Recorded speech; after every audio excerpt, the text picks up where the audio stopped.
Саламатсыңарбы окуучулар? Бүгүн биз үч бурчтуктар боюнча мисалдарды карайбыз. Бизге бул үч бурчтук берилген. Үч бурчтукта H бийиктиги менен BD негизинин узундугун табышыбыз керек.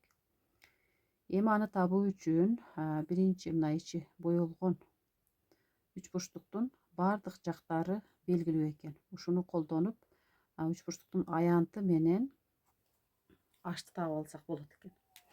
Анда Герондун формуласы боюнча А, Б, С үч бурчтугунун жарым периметрин табайык. Узундугун жарым периметрин. Анда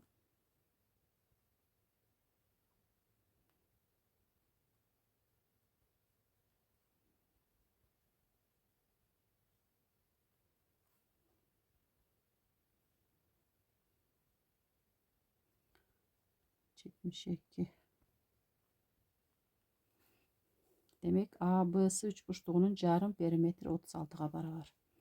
Анда аянтын табуу үчүн S барабар тамыр астында 36. Демек 36 кемитүү 34. 36 кемитүү 18.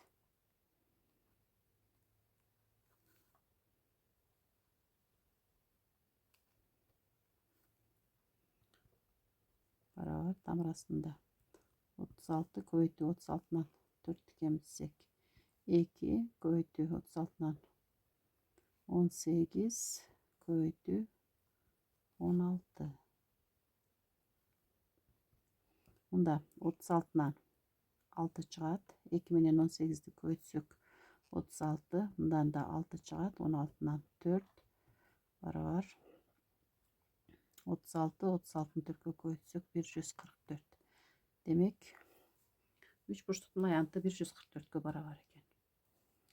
Анда H бийиктикти табуу үчүн биз ушул 18-ди үч бурчтуктун бийиктигине көбөйтүп 2-ге бөлсөк, бизге ушул үч бурчтуктун аянты келип чыгат эле.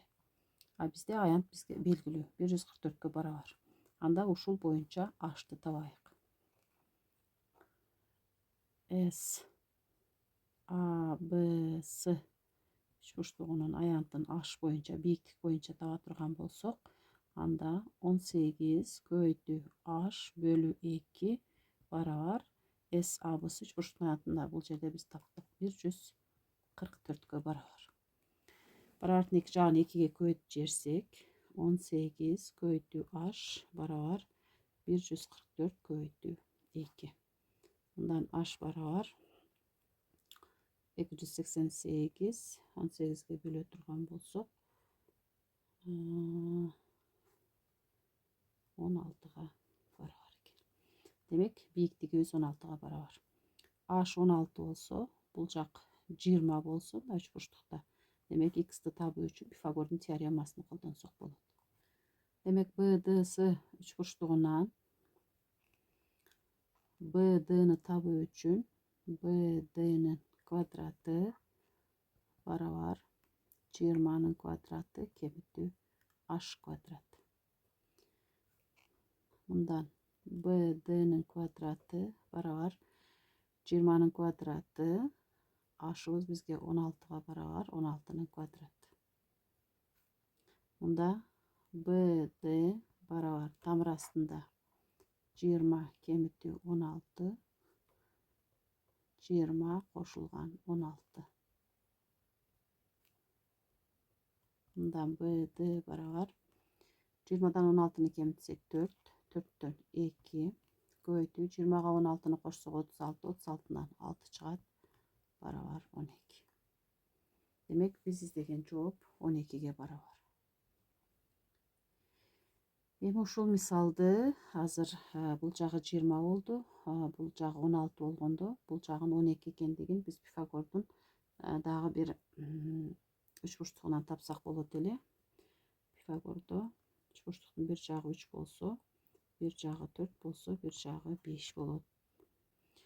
Эми бизде ушуну 4-кө көбөйтө турган болсок, 4 эселетсек 12, 16 жана 20 болуп калат.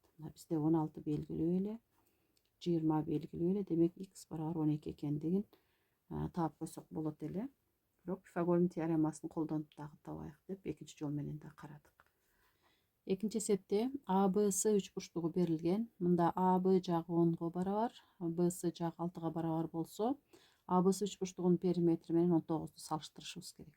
АБС үч бурчтугунун периметрин табуу үчүн биринчи АС жагынын узундугун табышыбыз керек. Аны табуу үчүн биз үч бурчтуктун жактарынын барабарсыздыгын колдонсок болот. Анда 10 кемитүү 6-дан АС жагыбыз чоң, бирок 10 кошуу 6-дан кичине болуш керек. 10дон 6-ны кемитсек 4. Демек АС жагыбыз 4төн чоң, бирок 16-дан кичине болуш керек. Анда 4төн чоң 4,1 алсак же 5 алалы. 5 алсак 11, 21, 21 19-дан чоң. Демек периметр 19-га караганда чоң болот. Жооп А вариант болот. Үчүнчү мисалыбызда АБС тик бурчтуу үч бурчтугу берилген. Тик бурчтуу үч бурчтуктагы ушул берилгендер боюнча биз СД жагынын узундугуну жана АБ жагынын узундугун табышыбыз керек. Анда биринчи тик бурчтуу үч бурчтук боюнча үч бурчтук АБСынан СД жагын таап алалы. Аны биз Пифагордун үч бурчтугунун жактары боюнча карасак болот. Үч бурчтуктун бир жагы 3 болсо 4, 5. Ушуну 3кө көбөйтө турган болсок 9, 3кө көбөйтсөк 12, 15. Биз жакта 12, 15 экен. Демек СД жагы 9-га барабар. СДнын узундугу 9-га барабар. Бул жак 9 болсо, бул жер 7 болсо, СБ жалпы 9 кошулган 7 16-га барабар. Анда 12, бул жагыбыз 16 болсо, бул жагын тапсак болот. Аны да ушул Пифагордун үч бурчтугу боюнча тапсак 3, 4, 5ти жалпы 4кө көбөйтсөк 12, 16, 20. Демек АС жагы 12, СБ жагы 16 болду. Ал эми АБ жагы 20-га барабар болот. Жооп АБ барабар 20. Төртүнчү мисалда АБС тик бурчтуу үч бурчтугу берилген. Анда С чокусунан АБ жагына бийиктик жүргүзүлгөн. СД бийиктиги H-га барабар. АД 16-га, ДБ 4кө барабар болсо, H бийиктикти тапкыла дейт. Анда H квадрат барабар 16 көбөйтүү 4кө. Мындан H'ты тапсак, тамырасында 16 көбөйтүү 4. Мындан H барабар 16-нан 4. 4төн 2 чыгат 8. Жооп 8. Бешинчи мисалда АБС тик бурчтуу үч бурчтугу берилген. Мында АБ гипотенузасы 17-ге барабар, СБ катети 8-ге барабар болсо, АС катетин тапкыла деген. Демек АС катети X-га барабар экен.